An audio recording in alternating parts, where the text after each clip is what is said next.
International cycling ரேஸ்ல ஒரு வின்னாவது கிடைக்காதான்னு எத்தனையோ சைக்கிளிஸ்ட் இயங்கிக்கிட்டு இருக்க நேரம் தன்னுடைய 100வது வெற்றியை பதிச்சாரு பொகேச்சர். ஸ்டேஜ் 4ல அது பொகேச்சர் ஷோ தான். மொத்தம் 174.2 கிலோமீட்டர் தூரம் கொண்ட அந்த ஹில்லி ஸ்டேஜை பொகேச்சர் வின் பண்ணது மட்டும் இல்லாம தன்னுடைய 100வது வெற்றியை பதிக்கிறார். உண்மையிலேயே உலகம் ஃபுல்லா இருக்கக்கூடிய பொகேச்சருடைய ஃபேன்ஸ் எல்லாரும் ரொம்ப சந்தோஷப்பட்டிருப்பாங்க. இப்ப எனக்கும் பாக்குறதுக்கு ரொம்ப சந்தோஷமா இருந்தது. ஏன்னா பொகேச்சருடைய ஒவ்வொரு உழைப்புக்கும் கிடைக்கக்கூடிய மிகப்பெரிய பலன் தான் இது. அந்த ஸ்டேஜ் 4ல எனக்கு இன்னொரு விஷயம் கூட இன்ட்ரெஸ்டிங்கா இருந்து, அது என்னன்னா பொகேச்சருக்கும் விங்ககார்டுக்குமான ஃபைட். கடைசி கிளைம்பிங் பாயிண்ட் எடுக்கிறதுக்காக பொகேச்சரும் விங்ககார்டும் ஒரு பயங்கரமான ஃபைட் கொடுக்குறாங்க.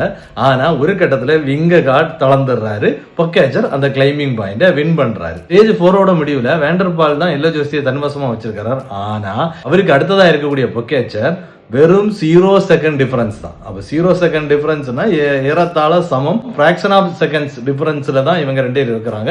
மூணாவதா இருக்கக்கூடியது விங்ககார்ட் 8 செகண்ட் வித்தியாசத்துல இருக்கிறாரு. இந்த வித்தியாசங்களோட அப்படியே ஸ்டேஜ் 5 ஸ்டார்ட் ஆகுது. ஒரு இண்டிவிஜுவல் டைம் ட்ரையல். இதுல எக்கச்சக்கமான பேர் மேல எதிர்பார்ப்புகள் அதிகம் இருந்தது. இந்த இண்டிவிஜுவல் டைம் ட்ரையல்ல பிலிப்சனோட பெர்ஃபார்மன்ஸை பார்க்கணும்னு நான் ரொம்ப ஆசைப்பட்டேன். ஆனா இந்த தடவை அதற்கான வாய்ப்புகள் அமையாம போச்சு. அது உங்களுக்கே தெரியும். இதுல நான் எதிர்பார்த்த ரைடர்ஸோட பெர்ஃபார்மன்ஸ் எப்படி இருந்ததுன்னு பார்ப்போம். எவனோபால் 36 நிமிஷம் 42 செகண்ட்ல இந்த தூரத்தை கடந்து முடிக்கிறார். இதுக்கு பிறகு எல்லாருமே அதை பீட் பண்ணணும் அப்படிங்கிற முனைப்போட தான் முயற்சி எடுக்கிறாங்க. ஆனா இந்த டைம் ட்ரையல்ல விங்ககார்ட் கொஞ்சம் கோட்டை விடுறாரு. லீட்ல இருந்தவங்களை விட ஒரு நிமிஷத்துக்கு அதிகமான நேரங்கள் எடுத்து ஓரளவு ஒரு சுமாரான டைம் ட்ரையலா தான் இது அவருக்கு இருந்தது.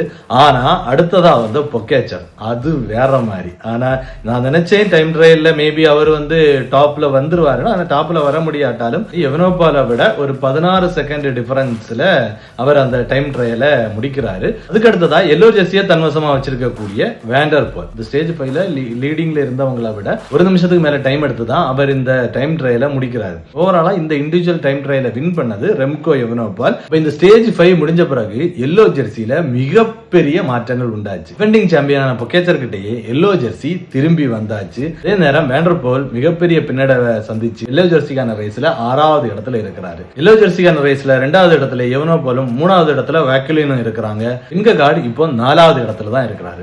இந்த ஸ்டேஜ் முடியும் போது இன்னொரு சுவாரஸ்யமான விஷயம் என்னன்னு சொன்னா, போல்காட்டா ஜெர்சி, கிரீன் ஜெர்சி, அப்புறம் இந்த எல்லோ ஜெர்சி, இந்த 3 ஜெர்சியுமே ஒரே ஆள்கிட்ட தான் இருக்குது. அவர்தான் பொகேச்சர். ஒயிட் ஜெர்சி வெக்கலின் கிட்ட இருந்து எவனோபால் தன்வசமா மாத்திக்கிட்டாரு. இதுவரைக்கும் நடந்த ஸ்டேஜஸ்லயே இந்த 5th ஸ்டேஜ் மிகப்பெரிய மாற்றங்களை உருவாக்கிச்சு. ரொம்ப பின்வாங்கி இருக்கக்கூடிய விங்ககார்டும் வேண்டர்பாலும் மறுபடியும் டாப் ஆஃப் த டேபிள் வருவாங்களா, இல்ல டிஃபெண்டிங் சாம்பியன் பொகேச்சர் தான் இந்த ரேஸ் ஃபுல்லாவே லீட் பண்ண போறாரா அப்படிங்கறத பொறுத்திருந்து பார்ப்போம்.